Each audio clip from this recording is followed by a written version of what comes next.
couple days ago, the developers of Skullgirls actually made an announcement about some changes being made to the game that basically caused a huge backlash for them.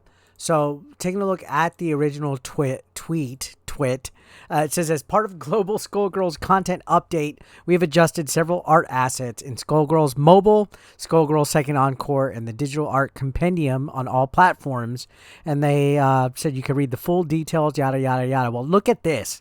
8.2 million views and counting, because a huge amount of people are upset with this. And yeah, I already get it. The wokies, oh yeah, guys, they're angry because the game is 1% less horny, right? They need jerk off to video game characters. I'm gonna come. No, that's not the point. All right, people have a right to be upset, first of all, and give backlash or feedback or criticism to stuff. But it's just the way that sometimes companies do this kind of like censorship and things like that, it's a little bit disheartening, to be completely honest. And it's not because, oh, we want to whack off to a video game character. It's a popular franchise that's being subjected to self-censorship by developers who fear backlash. They want to kind of like change their public image to be politically correct and all this cringe shit. Now, recent events within the Skullgirls community based off of this have caused quite a stir. Like I said, the developers and their social media team, though, have kind of been carrying on like nothing's going on. Like they're kind of tuning it out, like la la la la la la la la la, you know, a little bit of thing like that. So there's several articles that have come out since then, and I've loosely been following this situation. Essentially, they announced the adjustments from that tweet, and they downplayed the significance of these changes. They claimed they were minor alterations, but it turns out they were removing a considerable amount of imagery in the game. They altered numerous characters, their appearances, their clothes, even dialogue was changed quite a bit, and some of the humor that was deemed too offensive has been changed. Now, it is since being review bombed as expected. Here's an article from PCGamer.com. You can see it says Skullgirls bombarded by negative Steam reviews after devs alter old artwork they felt was in poor taste. Now, I, for one, supposedly was to remove armbands that were close to Nazi imagery and things like that. At a certain point, how much of being politically correct is reasonable? Like, if you remove every single little thing in a game just to appease people, it starts to become kind of a little bit much, and people don't like that. All right, especially when fans are expressing their disappointment. I mean, that's an 8.1 million viewed tweet. It's a very negative response. If you take a look at some of the comments down below, you can see, like, right off the bat, somebody with the Scrooge McDuck.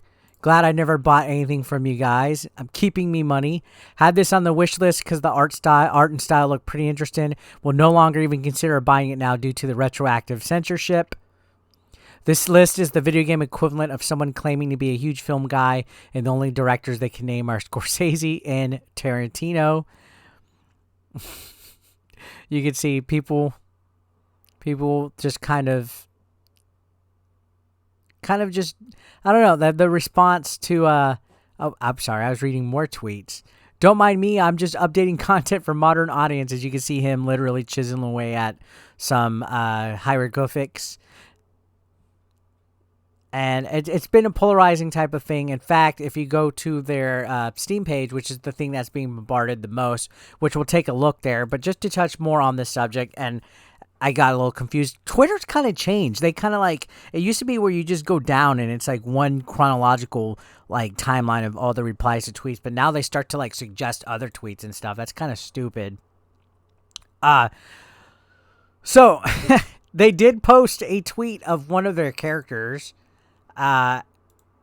showing some changes of their characters, and I guess it was in reference to the grimace shake trend that's going on, which I was thinking about doing the grimace shake. They're saying, still waiting for Marie to tell us what she thought of the grimace shake. And you could see Why is Marie looking like it's player base after this new patch? Can't believe there are bones and skulls in the game. How insensitive. They're just making fun of it. So, lots of pettiness. Just in response, when you censor anything but gore, put it back, cowards.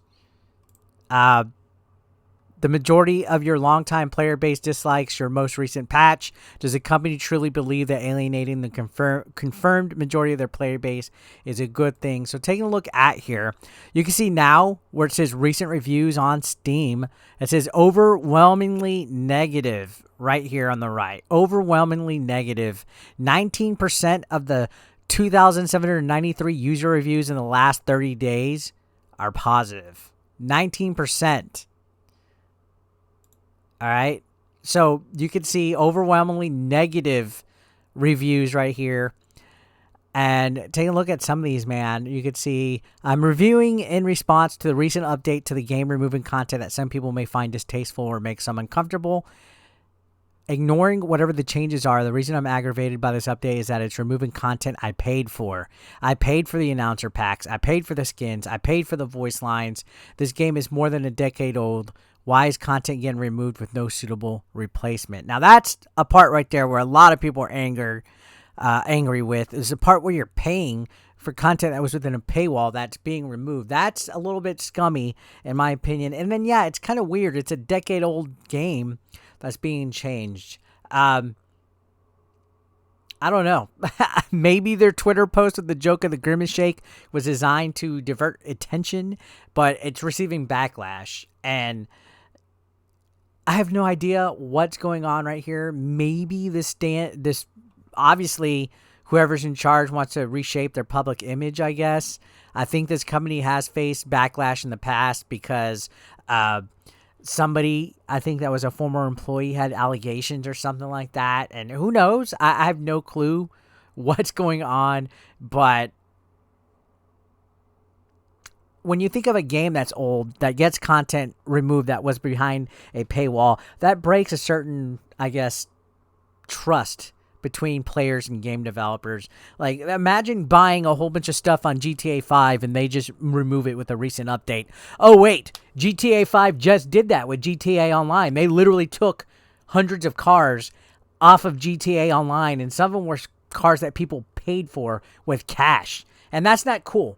I think negative reviews, especially the ones that you see from consumer bases, speak huge volumes. And I think development teams need to start taking note of this, especially when companies are trying to change, I guess, their values and views that don't align with the majority of their player base.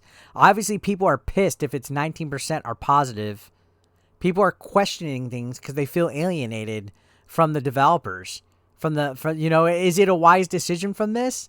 I have no clue, but it is a situation that's in development. Again, I personally never played Skullgirls, but I have heard of it throughout the years, and obviously they have a pretty heated fan base. If you guys disagree with this situation, let me know down below. I would like to know your thoughts with the whole Skullgirls situation and the backlash that they're receiving, and I will see you on the next one. Thank you for watching.